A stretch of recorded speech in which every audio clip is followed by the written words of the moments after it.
Welcome to the WRAL Daily Download. I'm Amanda Lamb. In today's deep dive conversation, we're talking with WRAL's Five on Your Side reporter Keely Arthur about what happens when your vacation rental falls through at the last minute. Keely, welcome to the program. Great to be here. So many of us use these home rental platforms like VRBO. They allow people to, spread out. They're usually less expensive than hotels.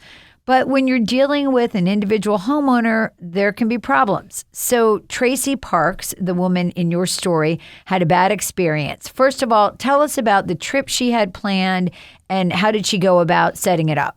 Okay, so Tracy Parks, she lives in Granville County, and she was reconnecting with girlfriends at the start of the 2023 year. They hadn't seen each other for 30 years, and I think one of them said, let's see each other before we die. Wow, so a great reunion for her. A great reunion, and they all kind of live in the southeast part of the country, but in different states. So they kind of thought, all right, Charlotte is a great meeting point. So they picked Charlotte. They found, I believe it was a 3-bedroom, 2-bathroom home.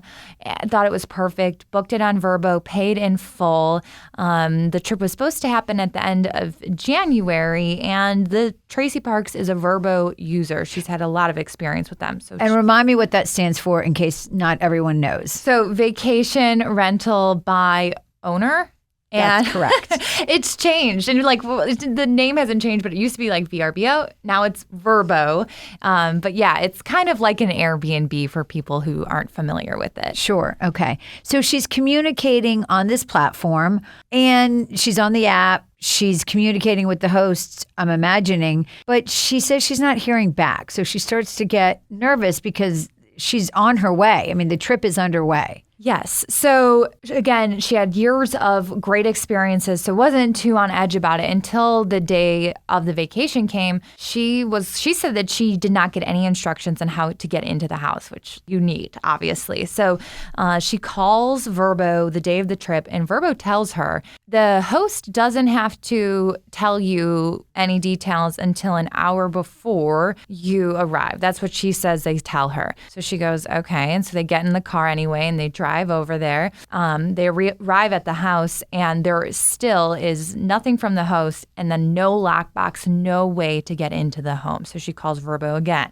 And usually there is some kind of a keyless entry, either a lockbox with a key or there is a keypad. And so this is unusual, and she's thinking, uh-oh, something's going on here. She's calling VRBO. What in the world are they telling her at this point? Well, so she had messaged the host too a few times through the app, which is what VRBO, Airbnb, these things say. That's what they require for privacy reasons, exactly. Right? Keep it all in the app so that way they can kind of see what's going on. So she did what she was supposed to do. She called VRBO. VRBO, she said she talked to 4 different agents. They tried to reach out to the host. They said, we can't get a hold of the host. At this point, hours have past the check-in time, and her friends are getting antsy. They want to start their nice trip. And she says to them, okay, we got to find a different place. VRBO in their cancellation policy, if something like this does happen, they'll either put you in another VRBO that's kind of a similar size, they'll put you in a hotel, or they say they'll reimburse you. She obviously needed a new space, so they said, okay, we'll get you a hotel.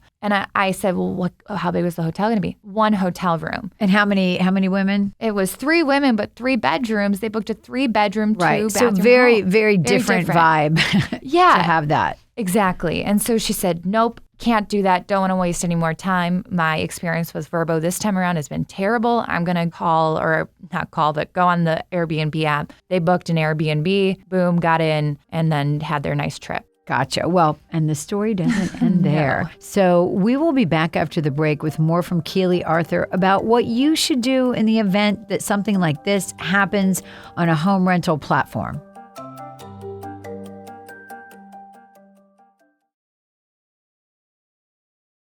Welcome back to the WRAL Daily Download. I'm talking with WRAL's 5 on Your Side reporter Keely Arthur about how to protect yourself when you have a problem with a rental home platform. So the situation with Tracy, it got pretty heated. Tell us, first of all, how did the host respond? Because I know eventually he resurfaced. So he did not resurface until we got involved, until WRAL 5 on Your Side, a television station, is calling him. So she called VRBO right after her trip, and VRBO said, well, we can't give you a refund. You're the one who canceled. Well, she's like, of course I canceled. There was no way to get into this house that I booked. Right. And so they were giving her the runaround, and she was so frustrated and kind of shocked that they were handling it this way, since it really was not her fault. So she contacted us. We got to work, started reaching out to VRBO, because we kind of saw it the way I think our listeners are seeing it right now, in that she did nothing wrong, and it was up to them to fix it. So we reached out to them, didn't hear too much back from them, but got a hold of the host. The host said, hey, I run 15 properties. I never heard from VRBO or Miss Parks until after the trip. He basically said he never received any messages from her and blamed the VRBO app.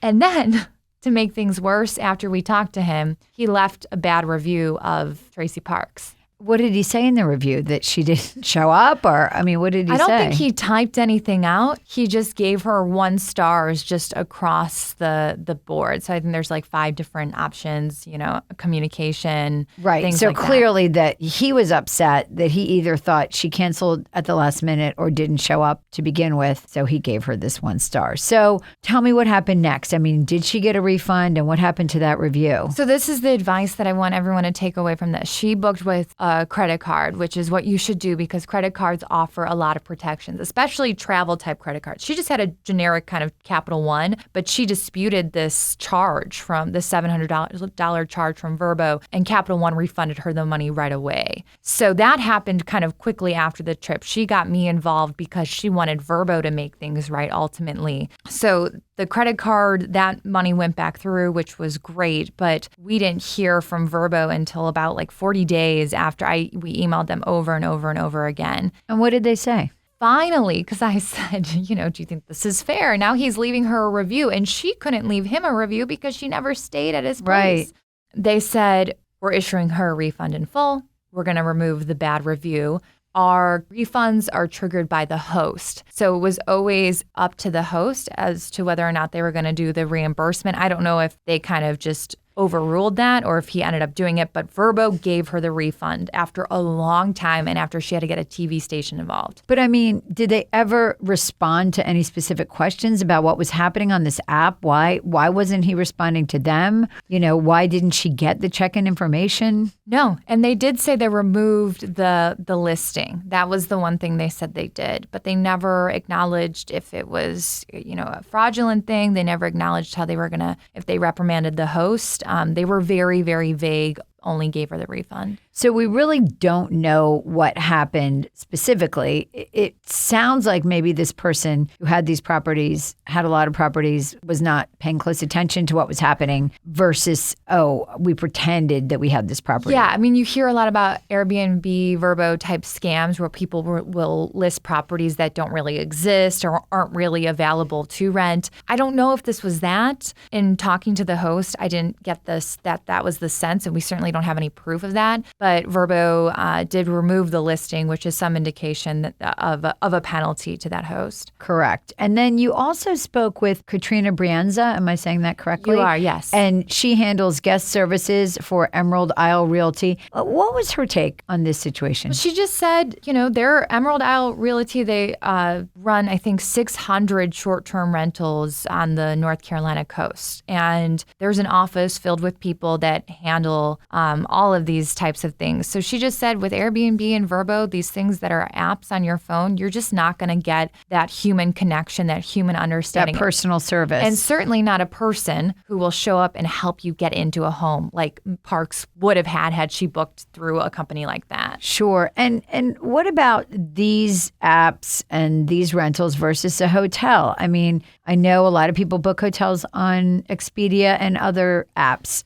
What are you hearing about that in terms of refunds and flexibility? Read the fine print, get the travel insurance if you can. It's offered usually when you're booking on one of those travel websites or through the hotel specifically. But hotels, you're not going to have the same amount of space as a home, but you're certainly going to be able to have a bit more flexibility. And a lot of times, if you have to cancel, you can always use the hotel at a later date. And a lot of these are huge hotel groups. So if you have a Holiday Inn that you booked in Wilmington, you can't go anymore because something happened, then you can use that credit at another Holiday Inn. Exactly. Right. So it's kind of a toss-up. You have to decide what matters most to you, but also know the policies going into it. Our kind of message to everyone, and I think Parks didn't get this, and she would admit this to you, everyone looks at the location of where they're going to stay, how many rooms there's going to be, how pretty it is. They do not look at who they're actually doing business with, so the host, and the cancellation policies of the host or the platform or the company. Do that as much as you're looking at how many bedrooms there are. Thanks, Keely, for that great information. And I think it will be really helpful as people make spring break plans and summer vacation plans. And thank you for listening to the WRAL Daily Download and making us part of your morning routine. If you like what you're hearing, please rate us on Apple Podcasts or whatever podcast app you use. Another great way to get WRAL news is the Morning Briefing newsletter. It's a daily email waiting in your inbox every morning with Triangle news events and headlines to get you ready for the day. Sign up at WRAL.com/newsletter.